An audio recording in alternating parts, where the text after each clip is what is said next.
Today we have a call on a kitchen AC. The customer's complaint is that it's really humid. That doesn't sound good. What does that sound? I turned the thermostat. First thing I did was I went to the thermostats and turned the thermostat down to get the unit to call for cooling. Now though, this thing is making this weird whistling noise on this compressor right here. Interesting.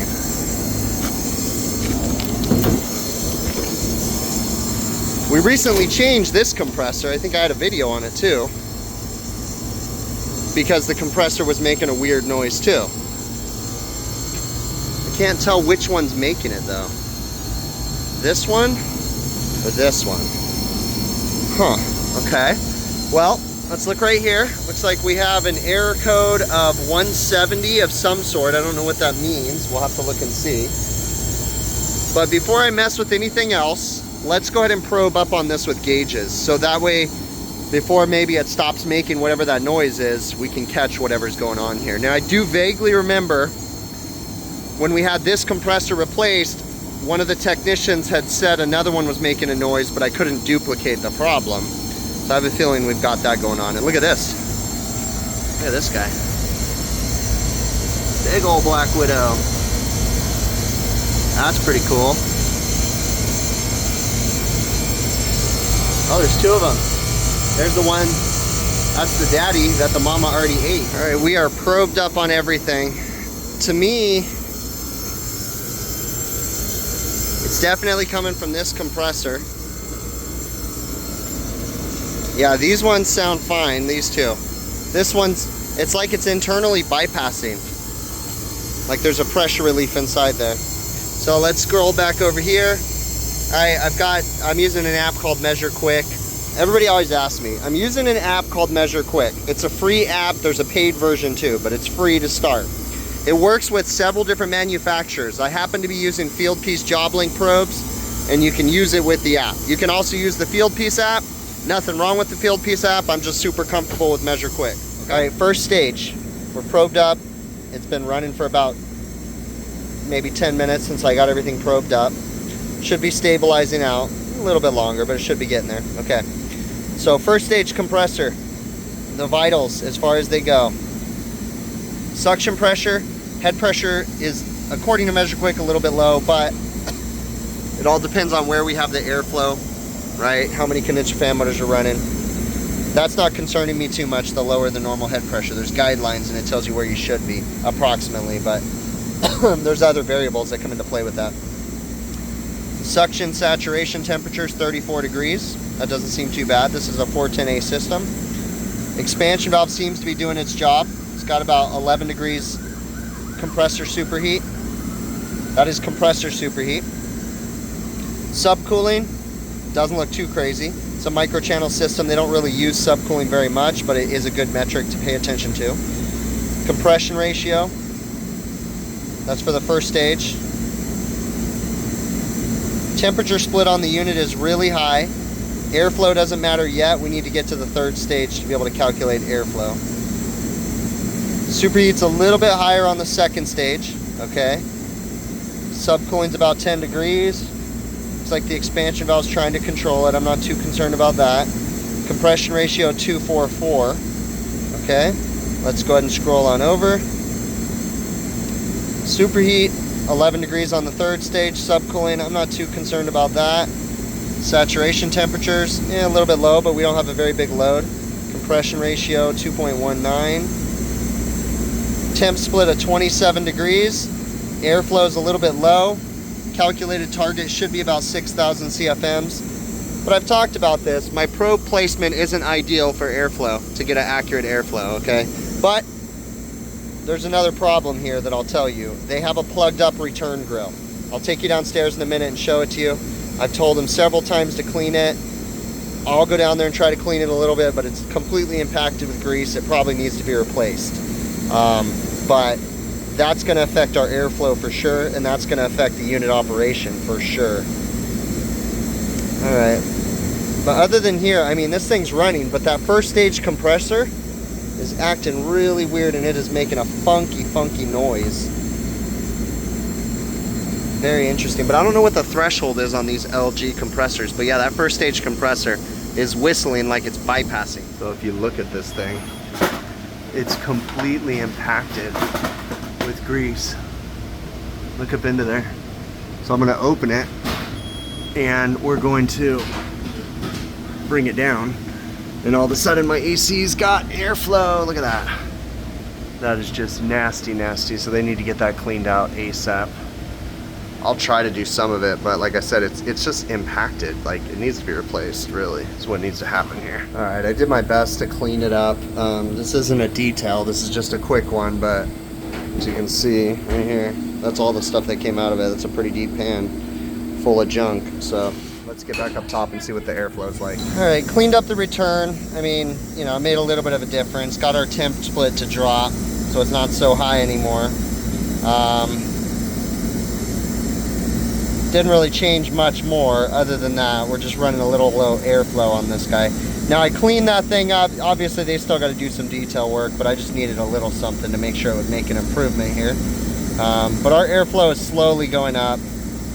I'm not really seeing, I mean, even though this compressor sounds really bad,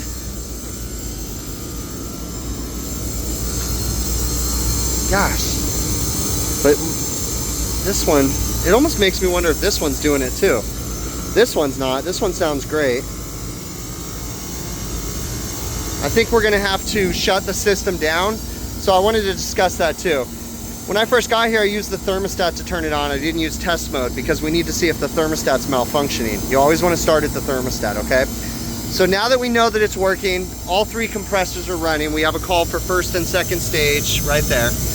I'm gonna shut it down and we're gonna put it into test mode, and we're gonna run it 1 compressor at a time. That way we can isolate each compressor and listen to them run. Before we do that though, we're just gonna give it a once over. Unit's not very dirty. Now I can see right through the condenser. Nice and good. All the condenser fan motors are running. Yep, they're all running, so that's good. We know that's good. I checked the belt already. The belt's nice and tight. So at this point, my unit's working. It's just struggling. They said it's making it a little bit warm in the dining room or in the office. Now the return would have been part of it, but it also could be, you know, their office here, you guys don't know this, but their office never really gets like super cold. So sometimes you got new managers and they're like, I need it to be colder in here. And you know, it doesn't necessarily work like that. We are kind of improving our airflow. No, we're not. Why did it drop back down? Nah, yeah, never mind. But my temp split's definitely gotten better. Saturation temperature for the 3rd stage, 34 degrees. 35 degrees for the 1st stage. 27 for the 2nd stage. That's a little bit low. Let's go over here. Is it because of our airflow? Well, I'm not really seeing anything. Refrigerant pressure seem somewhat decent. Yeah, it could just be probe placement or something. But yeah, at this point, we're gonna shut it down, put it into test mode, and test each individual compressor. I don't know what's going on here. I need to look into this because Y1 and Y2 are separated. That's good. But for some reason, when I put it on cool 1, it does nothing. But cool 2 turns on this compressor and then this compressor. But listen when this compressor turns on. Just this one. Then that one comes on. That one's not making noise. It's this one. This one right here has got something internally going on in the head of the compressor. Don't know what it is, but this guy's got a problem. So we changed this one right here because it was doing the same thing and bypassing. So I think it's time that we're gonna have to change this compressor now because something's going on in there. But I don't know if that's all that's going on. So we're going to, what's weird right here, when I go to cool 1, oh, there we go. There it is. Okay, so yeah, just on 1 compressor, this guy's making that noise. So yeah, that's clearly a problem. So we turn it off and then carefully disconnect this. Don't put yourself between it in case a fusible plug comes out. And then we go ahead and go to 2.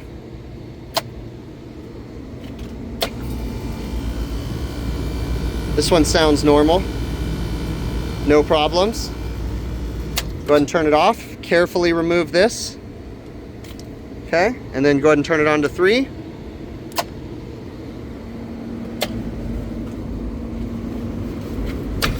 There goes this one. And this one's running fine. No issues there.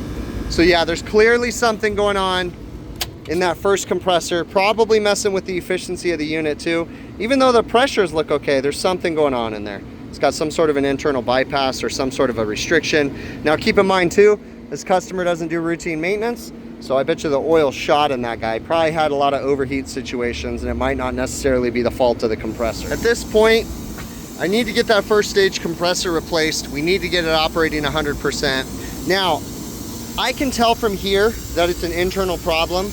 I can tell it's not an electrical issue by the sound it's making. It's an internal bypass. But for giggles, I'm gonna go ahead and check voltage to make sure we're getting proper voltage out of the contactor. But I'm 100% sure that's not our issue. It has nothing to do with an electrical problem. Something internal. I know that we had the same problem on this compressor, and that's why we replaced it. So we're gonna work on that right now. Another thing, so I'm gonna check the voltage here in just a second.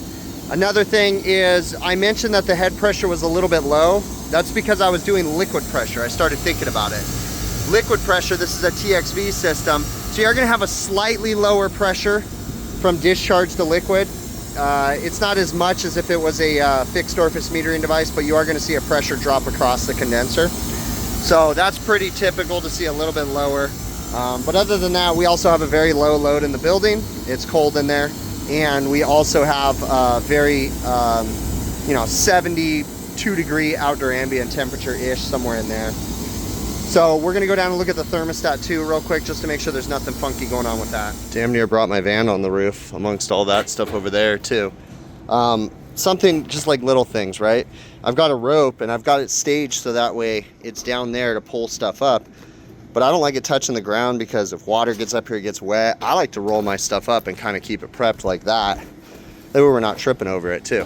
Just the little things that I try to do. It's probably my insanity, but works for me. We are back today. Got approval. We're gonna go ahead and get this compressor replaced. So what we're doing right now is shutting down the unit, and we are taking the side panels off so we can get to the condenser. Over here, I've got my vacuum pump running because that was a pressurized cylinder. It was brand new.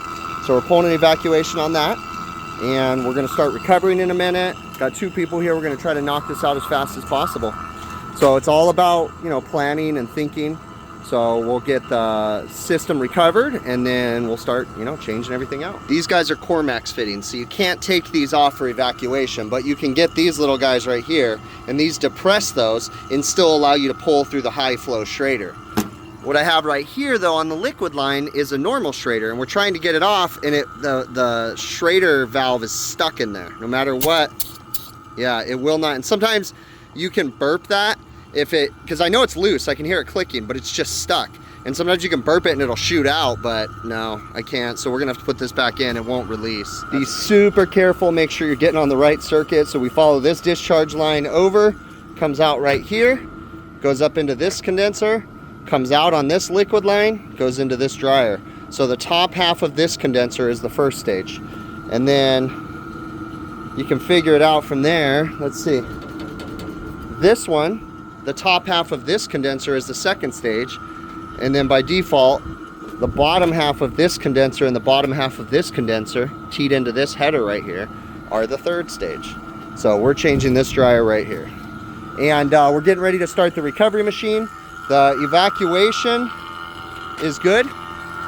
My tank went down to 113 microns. Now it's gonna rise, and it's been explained because it's such low volume in there that it will eventually start rising pretty quick, but that's okay. So we just need it in a vacuum. We're not gonna reuse the refrigerant anyways. We're gonna change the refrigerant, but yeah, so we're gonna get this thing all hooked up now. Okay, what we've done is we've set up our recovery rig, and we've left this hose loose so that we were purging. We're purging all the air out of the lines till we get most of it out. That's good, okay? And then what we're gonna do is we're gonna go ahead and close this. I'm gonna go ahead and open this guy, okay? And what we're gonna do is we're gonna flip this tank over. We're gonna put this on its bottom side. We're pushing in through the vapor port, and we're gonna allow it to stack the refrigerant from the bottom up. It's gonna make the recovery process go faster. If you go through the liquid port, it's fine. It's just there's a tiny little dip tube in there, and it causes a restriction. So we're gonna flip this guy over, and then zero out our scale, and then we'll be good to go. Flip it back to recovery. We're gonna let it run, and it's pushing in the refrigerant it can. And we'll go ahead and open up both high and low because the system's equalized out anyways. And then we gotta watch out because it looks like maybe there's more black widows in here. We killed the one over there last time, but I bet you there's still one down here somewhere or something. So we'll watch out for that.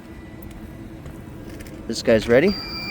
So this is the MR45 field piece. You guys have seen me use it a million times, but super nice recovery machine.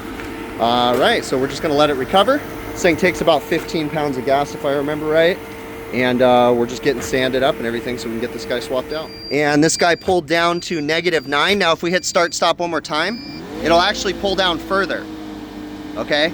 I don't remember what the number it is, -20 or something like that. It'll pull down even further, but we're good to go because we're in a vacuum. So all that we need to do is close the process port right here.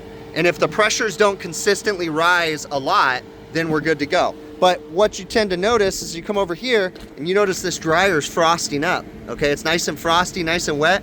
That's because we're boiling refrigerant out of this guy. There's liquid refrigerant stuck in this guy. So that's why it's important to make sure you pull down, you know, to the umpteenth degree as low as you should. But this one's looking good because we're isolated. So we can go ahead and shut this guy off, put this guy onto self-purge, hit start, get the remaining refrigerant in there, and looks like we're gonna be just shy of the total charge of 6 pounds, which is, I'm fine with that. That's no big deal. So we're gonna get this guy on sweat, get the dryer cut out, and get the new one installed. We're gonna be flowing with nitrogen on this job. So I just turned it over to test, so that way I verified it was going in the discharge and coming out the suction. Now I put it back onto the braze position on my regulator, and we're gonna let that build up, and we're gonna come over here and cut this dryer out. Now when installing these dryers, pay attention. This was an OEM dryer that we used last time. Originally, they were using these Sunyua ones. Then the last time they sent me a Sporlan dryer. But I'm not really a huge fan of the 8 cubic inch because that's what these are. I like to oversize my dryers. So I'm going back with a 16 cubic inch Sporlan catch-all. On the side right here, it tells you this is good for air conditioning, for field replacement or built-up systems up to 5 tons. And also you need to know that you need to correct for the extra volume that's in this dryer compared to the other one, okay? So basically saying that this dryer at 100 degrees ambient can hold 9 ounces of liquid refrigerant basically. So we need to make sure we compensate accordingly from an 8 cubic inch to a 16 cubic inch. So my math would tell me that we're gonna go ahead and put an extra 4 ounces of refrigerant in the system, right? Or, wait, no. Well, for 9 ounces, for 16, divide that by 2 would be my guess. So yeah, we're basically gonna put an extra 4.5 ounces of refrigerant actually for the new one. So when we do the charge, we'll put 4.5 extra ounces, and that should compensate properly. So it's always important to understand too, it doesn't mean that this dryer won't work. It just means for field replacement, Sporlan sizes them assuming that you are going to be cleaning a system up, right? So for the correct pressure drop, they've calculated that an 8 cubic inch is fine as far as you're just flowing stuff through. But if you want to clean up a dirty system, you want to go with a bigger dryer, and that's why I went with the 16 cubic inch, or why I'm about to. Ready to install this. We're going to braze this together. I'm doing this out of the system so we can flow nitrogen from this side, right, all the way through. Actually, I'll close this one too, so that way it just flows all the way through, comes out here. We can get everything together and we don't burn all the paint. We're just using the heat blocking compound, the Viper Wet Rag from Refrigeration Technologies. And then I also got the heat blocking blanket. There's not a whole lot under this exhaust fan, but still we want to be careful, so it's good to have these two. So we're going to start at the furthest point from this hose connection right here. So we're going to start right here, get this brazed in, and then we'll work our way back. You can see we're clearly flowing nitrogen through because you can see the smoke coming out, or the vapor, or whatever that is. And the solder is going to go the direction that you point the flame, so melt it on there, get it to pull down all the way through.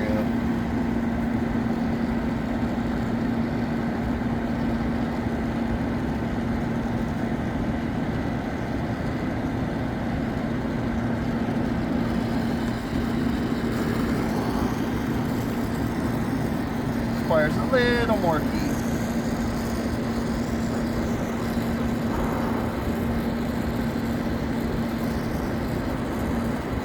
So now we're heating from the bottom and the solder on the top is still liquefied, so we know we're getting good flow. Gotta pay attention because I'm wearing a cotton sweater. We don't want it to catch on fire. Watch my flames going. Should be good to go on that one. Watch my hose, because the flame gets kind of close to the hose. You want to make sure it doesn't catch the hose on fire. And then now we're getting closer to our hose right here. We got to be careful.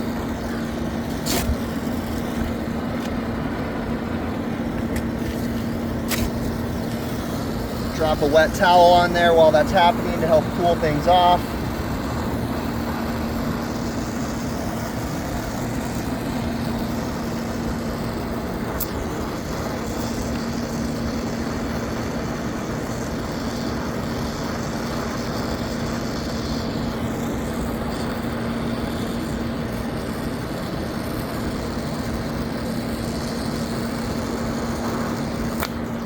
A little close there.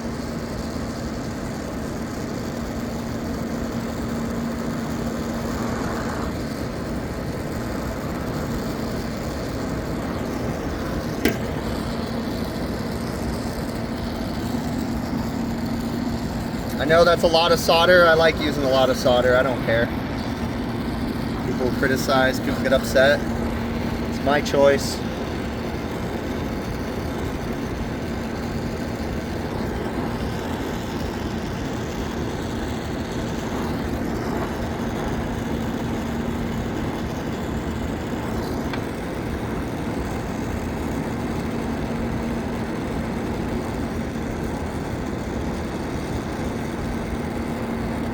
Notice heating from the bottom, I can get the solder to pool from the top, so that means the heat's going all the way around. Pull it in, and we're good to go.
right, compressor's installed. We're flowing nitrogen the whole time. Everything's good. Now we got to put the crankcase heater, wire it up, and we need to investigate this contactor. I got to pull the cover off to see what kind of shape it's in. All right, I did a tightness test at about 236 and some change.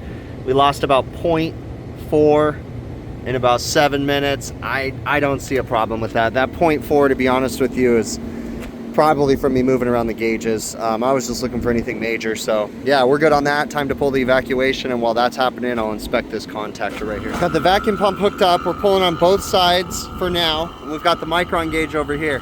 So we just now hit microns. So what I'm then gonna do is go ahead and close down the high side, okay? High side is no longer pulling, and it's just pulling from the low side. So now it's truly pulling through the system, and then it's popping back up right there. So we're gonna give it some time, let it pull down.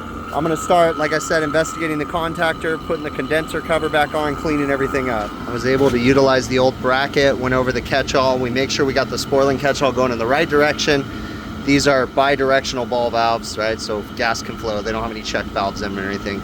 But it's important that we put this port and this port on the inside of the ball valve, right? So that way we can check a pressure drop across the dryer if need be, and we can isolate the ball valves if we ever needed to take out the dryer without having to remove the entire refrigerant charge. That's the idea of putting these ball valves in.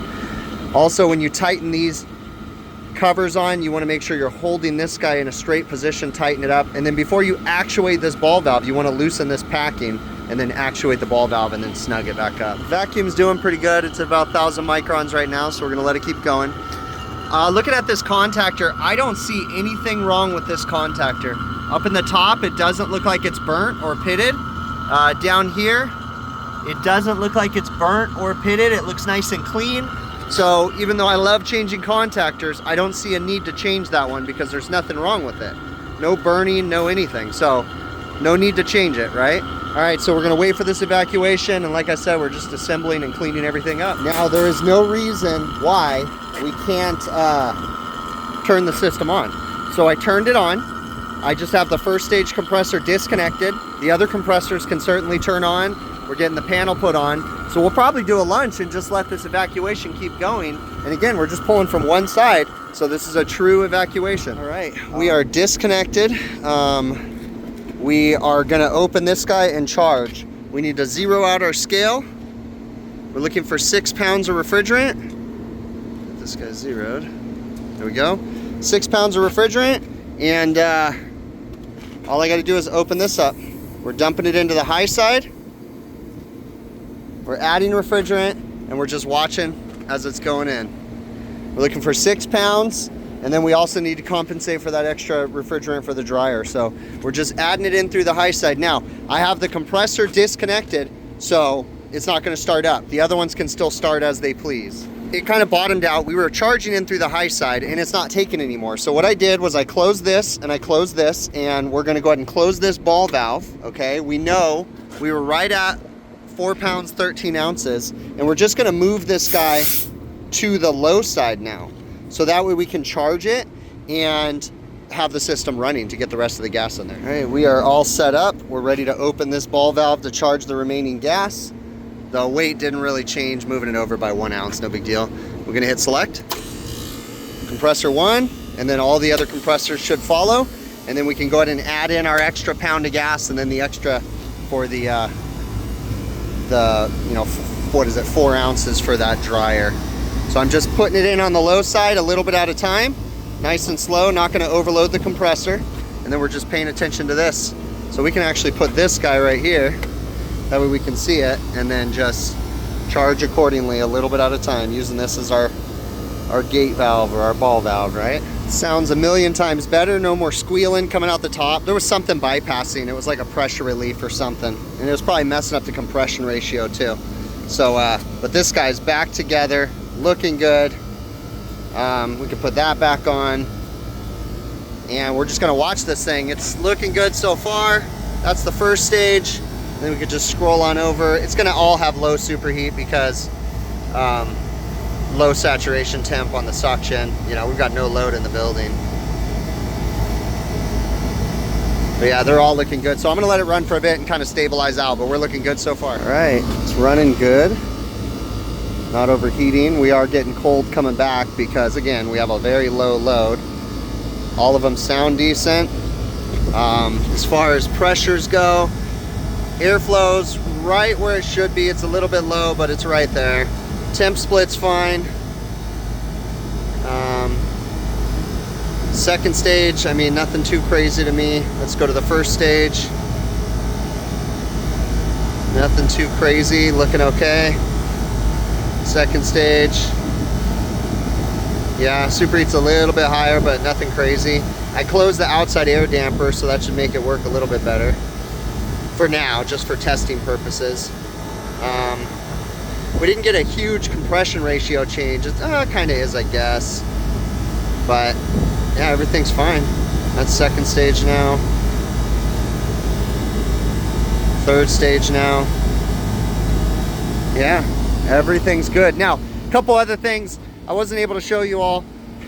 The initial call was that it was hot and muggy. We found the plugged up return. I talked about that. That's going to affect the operations. We also found that the thermostat wasn't set correctly. We set the thermostat and we put lock boxes over all their thermostats because they were all out of whack and messed up. But I think the return was their biggest issue because they weren't getting air back from here and they were pulling minimal outside air. So now that we got that up and running, they should be happy campers, and you know, all is well. No issues with the contactor. Everything looked fine there. So customer should be happy now. We're gonna go ahead and give them the keys and tell them to keep an eye on it. So it started as just a muggy complaint, like it was muggy in the office. And you know, I still never found the one thing in the office that was the problem. And I'll tell you that again, as it starts to warm up and we get these 80-degree days, which we've had a few of them in the last like couple weeks, these customers are going to start remembering that their restaurant's going to be warmer, right? These offices are super tight and it's really difficult to get ductwork into them. And the ductwork that they have ran into there for the single supply drop is super pinched in most of this because they're all cookie cutter, these restaurants. So it's just always a pain. The ductwork was an afterthought for sure. And they keep adding more and more equipment. They've got an audio server rack inside the office hanging up on the wall. They've got a fire alarm panel hanging up on the wall. They have computer server stuff hanging up on the wall. Like, it's just got so much stuff in there. They really don't think that through when they put this in there. But regardless, you know, the only thing I really found wrong was that first stage compressor was making a really funky noise, and I found that the return was plugged up and the thermostat settings were all jacked up. So, you know, we did my best to clean the return. They got to polish it. I just got the big gunk out of there and then adjusted all the thermostats in the building. We actually put lock boxes on all the thermostats too the second day we came back. You know, when I came back to change the compressor, in ordering the compressor, I actually found out that that compressor was still under a 5-year parts warranty. So the customer had to pay for the labor, the materials, the refrigerant, you know, everything else, but the compressor alone was covered under warranty through the manufacturer. So we just got to basically just take the compressor back to them, tell them it wasn't pumping right, and, you know, Bob's your uncle on that one, right? So the customer lucked out. They didn't have to pay for the compressor. They just had to pay for all the goodies that came along with it and the labor of me and my other tech to install it, which it really wasn't that bad. I think the job took 6 hours, 7 hours, somewhere in there. So it wasn't really a big deal at all. But, you know, it's really important to remember, understand what's going on when you do these jobs, right? Communicate with your office staff. Find out what's the procedure for warranty stuff, right? So I had to seal that compressor up and I have to take the compressor back to the shop. We got to file a claim online. Like, I found all this stuff out, but sometimes technicians will be getting into this. Sometimes they won't, right? But it's always important to know if anything's under warranty. So that way you don't accidentally throw something out and then find out, oh, you're not going to get warranty credit. And then it just becomes a problem, right? So always make sure you communicate with your office staff when you're going out on these jobs. Once I got out there, you know, we put the compressor in, no big deals. We added the ball valves. I talked about, you know, adding the extra refrigerant for the extra dryer capacity. Okay, very important.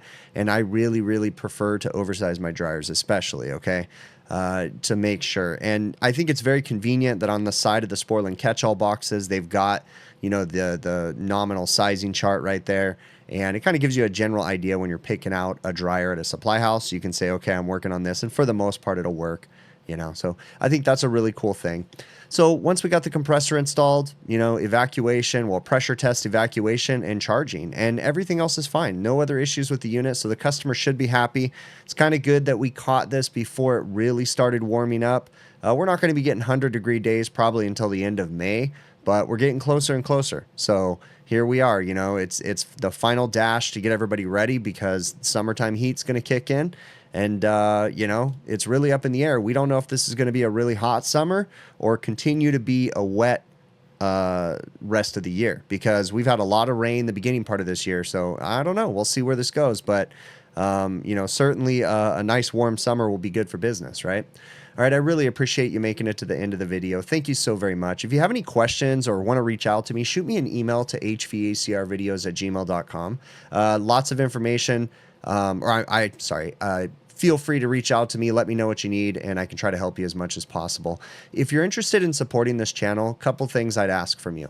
Really, really the easiest way to support this channel is literally just watch the videos from beginning to end. That is the easiest, okay? Please, if you haven't already, please consider subscribing to this channel. Share this channel with your friends. Get other people to subscribe that are interested in the content, because it definitely helps the channel to grow, okay?